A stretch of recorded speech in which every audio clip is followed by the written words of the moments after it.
नमस्कार, मी उज्ज्वला. शौर्यच क्लाउड किचनमध्ये मी तुमचं मनापासून खूप खूप स्वागत करत आहे. आज मी तुम्हाला एक नवीन रेसिपी दाखवणार आहे, चिकन पुलाव. ही खूप साधी सोपी रेसिपी आहे. खूप असे मसाले घातलेले नाही आहेत या रेसिपीमध्ये आणि खूप चविष्ट अशी होणारी रेसिपी आहे. चला तर मग रेसिपीला सुरुवात करूया. मी चिकन शिजवण्यासाठी आधी इथं एक कढई ठेवली आहे. त्याच्यात 2च पळी तेल घातलेलं आहे. हे बघा, इथं मी 1 किलो चिकन स्वच्छ धुवून घेतलेलं आहे.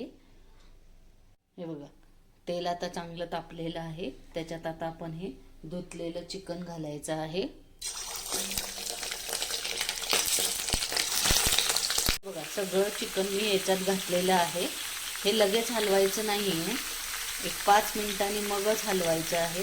आता याच्यात 1 चमचा आलं लसूण पेस्ट घालायची आहे. अर्धा चमचा हळद घालायची आहे आणि अर्धा चमचा मीठ घालायचं आहे आणि हे आता चांगलं मिक्स करून घ्यायचं आहे. हे बघा, असं चांगलं वर खाली असं मिक्स करून घ्यायचं आहे.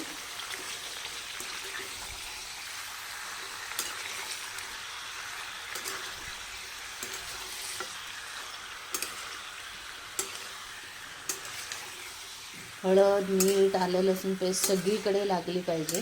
असं चांगलं 5 मिनिटं हलवून घ्यायचं आहे.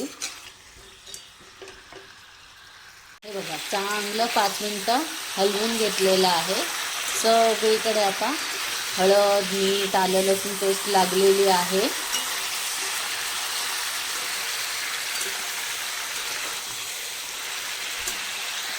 आता ह्याच्यात ना चिकन शिजण्यापुरतं थोडंसं गरम पाणी घालूया. थोडंसंच घालायचं आहे आणि चिकन शिजवून घ्यायचं आहे. ॲक्च्युली मी रस्सा थोडासा करणार आहे, त्यामुळे थोडं पाणी घातलं आहे. नाहीतर हे असंच सुक्कं हे चिकनच्या अंगच्या पानाने हे चांगलं चिकन शिजलं जातं आहे. पण मला रस्सा करायचा आहे म्हणून मी थोडंसं पाणी घालत आहे आणि हे चिकन शिजवून घ्यायचं आहे. बघा, आता चिकन शिजलेलं आहे. हे बघा, छान असं चिकन शिजलेलं आहे. हे बघा, तुम्हाला दाखवते. खूप असं शिजवायचं नाही, कारण आपण पुलावमध्ये पण ह्याला थोडंसं फ्राय करून घेणार आहोत. आता हे गॅस बंद करून ठेवायचा आहे. हे बघा, चिकन पुलावसाठी मी हा इथं मसाला करायचा म्हणून हे गरम मसाले काढलेले आहेत. हे लवंग 20 आहे, हे काळी मिरी 20 आहे, हे वेलदोडे 20 आहेत, हे दालचिनी 20 आहेत. आता हे मिक्सरला वाटून घेऊया. हे बघा, तो गरम मसाला अशी थोडीशी भरड करायची आहे. हे बघा, असं हे वाटून घेतलेला आहे त्याचा मसाला. हे बघा, इथे मी मोठे 10 कांदे घेतलेले आहेत, ते असे स्लाइस करून घेतलेले आहेत.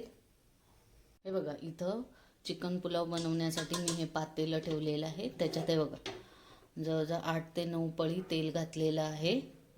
तेल चांगलं कडकडीत तापवायचं आणि मग हा सगळा कांदा ह्याच्यात तळायचा आहे. हे बघा, हा सगळा कांदा चांगला लालसर होईपर्यंत ह्याच्यात तळून घ्यायचा आहे. हे बघा, कांदा चांगला असा हे बघा तळून झालेला आहे. आता ह्याच्यातला थोडासा गार्निशिंगसाठी मी काढते.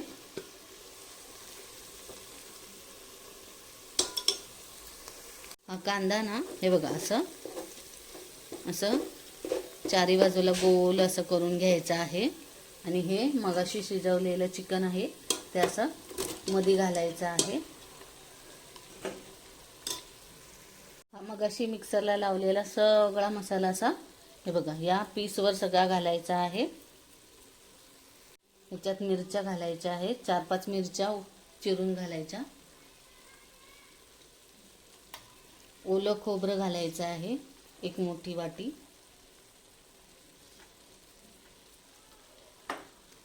आणि 1 मोठा चमचा आलं लसूण पेस्ट घालायचे आहे. हे पीस चांगले, या पीसला सगळं हे लागलं पाहिजे, असं चांगले हे हलवून घ्यायचे आहेत मधीच. हे बघा, या पीसलाच बरोबर असं हे लागलं पाहिजे. सगळा मसाला, आलं लसूण पेस्ट, हे बघा हे असं इथल्या इथे हलवायचं आहे. आणि आता ह्याच्यात हे बघा मी फ्रेश दही लावलेलं आहे, ते बघा या पीसवर टाकायचं आहे. आंबट दही घेऊ नका.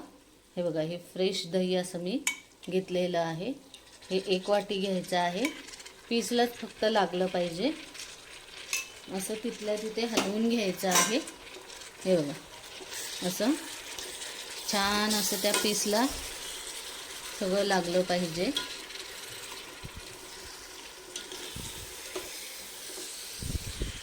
हे बघा सगळ्या पीसला आलं लसूण पेस्ट, खोबरं सगळं लागलेलं आहे.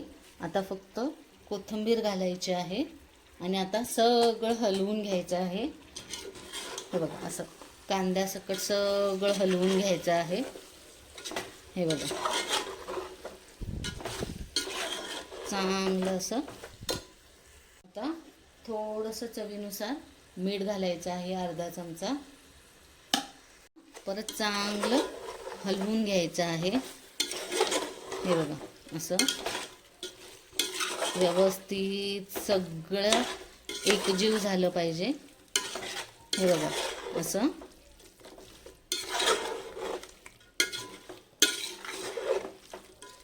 आता हे 5 मिनटं झाकून ठेवूया. कसुरी मेथी घालायची राहिली थोडीशी. आपण कसुरी मेथी 1 चमचा घालूया. त्याच्याने स्वाद पण छान येतो आणि वास पण खूप सुंदर येतो. हे असं हलवून घेऊया.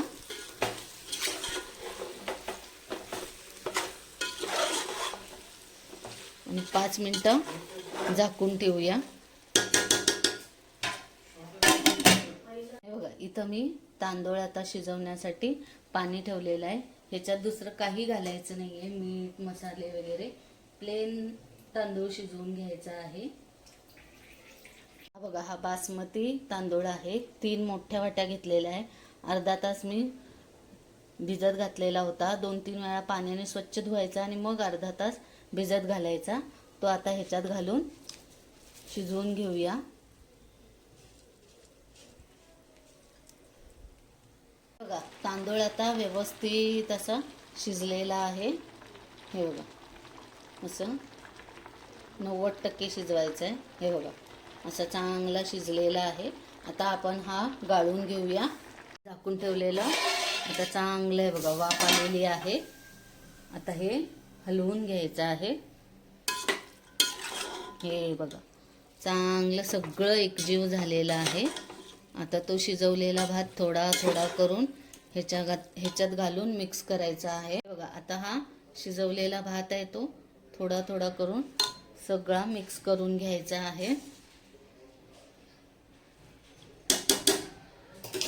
हे बघा असं सगळा भात असा चांगला ह्याच्यात असा मिक्स करून घ्यायचा आहे.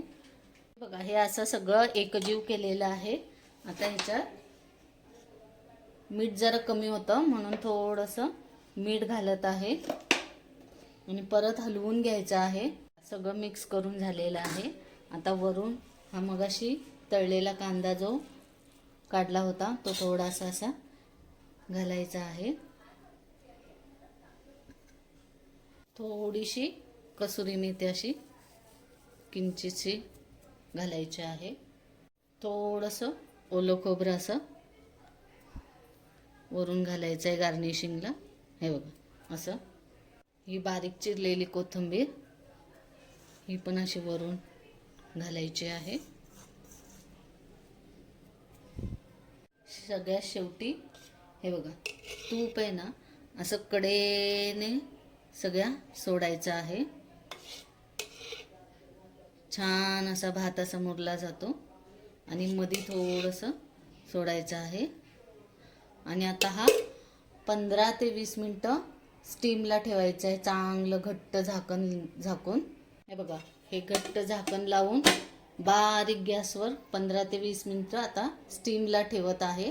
हे बघा चिकन पुलाव स्टीम करून 15 ते 20 मिनटं झालेली आहेत. हे बघा रेडी झालेलं आहे. अशा वाफा यायला लागल्या समजायचं पुलाव रेडी झालेला आहे. हे बघा पुलाव कसा छान असा रेडी झालेला आहे. आता आपण एक अर्धा तास तसंच झाकून ठेवूया आणि मग प्लेटिंग करूया. पुलाव सोबत खाण्यासाठी हा रस्सा, हा आहे दह्यात भिजवलेला कांदा आणि हे आहे चिकन पुलाव अर्धा तास मुरवत ठेवलेला. हा बघा असा खूप छान सुगंध येत आहे. हे बघा अजूनही वाफ येत आहे. हा आहे चिकन पुलाव. हा बघा, हे बघा हा चिकन पुलाव रेडी आहे. हा दह्यात भिजवलेला कांदा आणि हा रस्सा आहे ह्याच्याबरोबर खाण्यासाठी. तर ही रेसिपी तुम्हाला आवडली असेल तर तुम्ही घरी नक्की करून बघा आणि मला कमेंटमध्ये कळवा. खूप छान रेसिपी आहे, नक्की करून बघा. कशी वाटली माझी चिकन पुलावची रेसिपी? आवडली असेल तर तुम्ही घरी करून बघा आणि मला कमेंटमध्ये नक्की कळवा. हा व्हिडिओ शेवटपर्यंत बघितल्याबद्दल मनापासून खूप खूप धन्यवाद. हा व्हिडिओ आवडला असेल तर लाईक, शेअर आणि सबस्क्राईब करायला विसरू नका. याआधी पण ज्यांनी माझ्या शौर्यस क्लाउड किचनला लाईक, शेअर आणि सबस्क्राईब केलेले आहे त्यांचे मनापासून धन्यवाद. माझ्या रेसिपीज जर तुम्हाला आवडत असतील तर लाईक, शेअर आणि सबस्क्राईब करायला विसरू नका. अशाच नवनवीन रेसिपीज मी घेऊन येत जाईन. तर शौर्यस क्लाउड किचनला नेहमी विजिट द्या. आणि तुम्हाला जर माझ्या रेसिपीज आवडत असतील तर तुम्ही तुमच्या फ्रेंड सर्कलमध्ये आणि रिलेटिव्समध्ये माझे व्हिडिओ शेअर करू शकता. आणि माझ्या रेसिपीज जर तुम्हाला आवडत असतील तर सबस्क्राईब करायला विसरू नका. धन्यवाद.